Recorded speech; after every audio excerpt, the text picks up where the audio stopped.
Hey guys, welcome back to another video.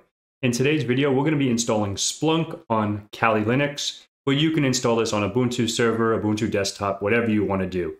But we're going to be doing it in Kali today. So if you guys are new to the channel, welcome. Please like, subscribe, and share. And if you're coming back for some fun, let's have some fun.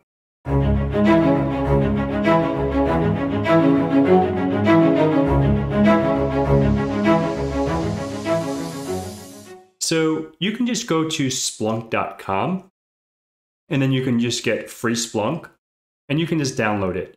So I already downloaded it, but once you get here, you can, I have a little login. You just have to create an account and all that stuff, put your fancy information in. And then once you get to it, you just download the Linux flavor. All right. So we can see here, I have it downloaded. Right here, you're downloading Splunk Enterprise, and it's for like a 90-day trial. If you want to test it, this is strictly for my lab at home, so I'm going to be testing some stuff. So I figured I'd just make a quick video on installing this together. All right, so let me minimize that here, and let me open up a command prompt, and let's go ahead and make this bigger. Okay, so let's go ahead and make this bigger. All right, so let's do ls. And if I go to cd downloads, so I have this Splunk download right here. So once we have this, we should be golden. And what we're going to do, we can do an ls-l as well. So you can see I downloaded this just now. Literally, it's 10:06, and I downloaded this pretty much 15 minutes ago, something like that, not even. So yeah, so let's pretty much go ahead and install it. So what we're gonna do is just do sudo dpkg,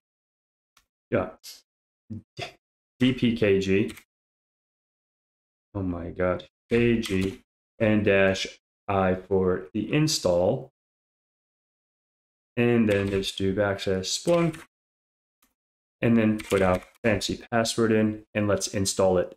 So what it's going to do is unpackage everything. Once this is all done unpackaging, then we can go ahead and continue with the process. And I'll show you guys where it installs and everything like that. So we'll give this a moment, and let's make this bigger. Well, let's bring this over to the side and wait. Let's see how long this takes. It'll probably take a few minutes. I haven't installed this on Kali, to be honest. I did it on Ubuntu. All right, that was pretty quick. I guess maybe because I have a few gigs of RAM associated with this, or allocated to this. All right, so now we just go ahead and do ls-ops. And now we can see Microsoft and Splunk. This is where it installed. Before I only had Microsoft. Okay, and you guys should have the same.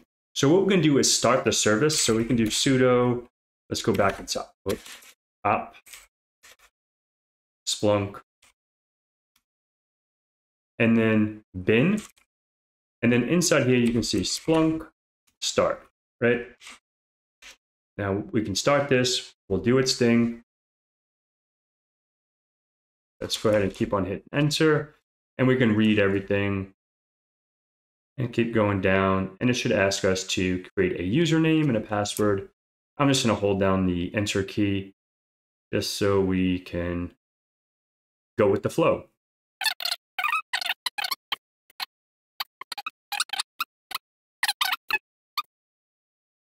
All right, so I just hit Q. I guess it's a little different now. And then yes, I agree to my license agreement. And username, I'm just going to put admin and my fancy password. Okay, and we'll let that cook. And so now it's gonna actually start on port 8000 on my local host. So it is available. We'll give this a second to finish up. And I don't think, while this is cooking, let me open up another.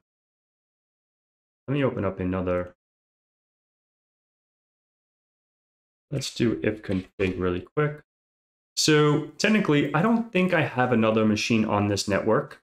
So what I want to do is I'm just going to take this, copy it. But if you're on the same network, you just go browse out and go to the IP address. So let's just go ahead and do :8000. We can see here that we have Splunk Enterprise. Let's log in with our fancy password. And we can save it, that's fine. This is my test environment anyway. Okay, so we got this. We pretty much got the certificate, and I want to go check something really quick. I want to go to settings.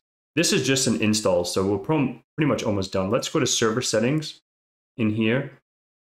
And in server settings, we want to make sure that everything is going over SSL. So right here it says SSL. We can encrypt this. So let's go ahead and hit yes here. And then let's go ahead and hit save. My microphone is in the way, so my big head. Okay, so we can see here 2 messages. So we have to restart in order for that change to take effect. So let's go ahead and click on restart. Restart Splunk, okay. And we'll give this a moment to restart. I'm not sure how long this is going to take, probably a few moments. Check the web.log to determine whether it's been restarted. Okay, fine. We'll give this a moment. Let's see if there's a... So what I'm going to do, let's look at the... Let's go to op Splunk. And let's go to... I'm just going to go to bin really quick. And let me see something here. I just want to check something out just while this is cooking. There we go. All right, so now we have the warning, potential security risk ahead. Just because it's a self-signed certificate, that should be fine. We can hit advance, accept the risk, and continue. Now we have a little lock on here. We can see more information. We can see our self-signed certificate. Here we go. Our self-signed certificate, we are very secure, just so the stuff is not in plain text. So let me go log in. And there you go. So now everything should have a little pretty lock. We can search. Obviously, it's just installing it. I'm not configuring it. So if you guys want to learn how to configure it, obviously that's a different video. But I hope this has been informative for you folks and you guys learned something today by installing Splunk. And thank you so much for viewing. And until next time, have an awesome day. Take care.